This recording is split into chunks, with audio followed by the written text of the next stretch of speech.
ဒီနေ့ကတော့တင်မောသီးကျင်ဆက်ထောင်းပြီးတော့ဦးလေးတိုဘူးကြောင်းလို့ပြန်မှာဖြစ်ပါတယ်။ရုပ်သီးလေးတွေကိုလှော်ထားလိုက်ပါတယ်။ဘိုင်းမနာအောင်လို့ပါ။တင်မောသီးလေးကိုခွာလိုက်ပါတယ်။ပထမတော့ပေါက်စိတ်လုံးမယ်ဆိုပြီးတော့စိတ်မရှိတာနဲ့ကျင်းနဲ့ပဲချစ်လိုက်ပါတယ်။မုံလာဦးနီလေးကိုလည်းရင်းနဲ့ပဲချစ်ပေးထားပါတယ်။မုံလာဦးစားရတာကြိုက်လို့မုံလာဦးနီလေးများထည့်ပါတယ်။စားတဲ့အခါမှာကျွတ်ကျွတ်လေးဖြစ်အောင်ရေခဲရေစိမ်ထားပါတယ်။အထောင်းပြုလုပ်ဖို့အတွက်မြေပဲစားထောင်းပါတယ်ပြီးထက်ညက်ကလေးတွေထည့်ပါတယ်ပြီးတော့ကြက်သွန်ပြူထည့်ပါတယ်လှော်ထားတဲ့ငရုတ်သီးစိမ်းလေးတွေထည့်ထောင်းပါတယ်ပြီးပဲသီးထည့်ပါတယ်ပဲသီးကိုမညက်တညက်ပဲထောင်းပါတယ်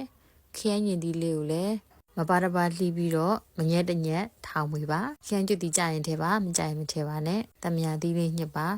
ချုံမော့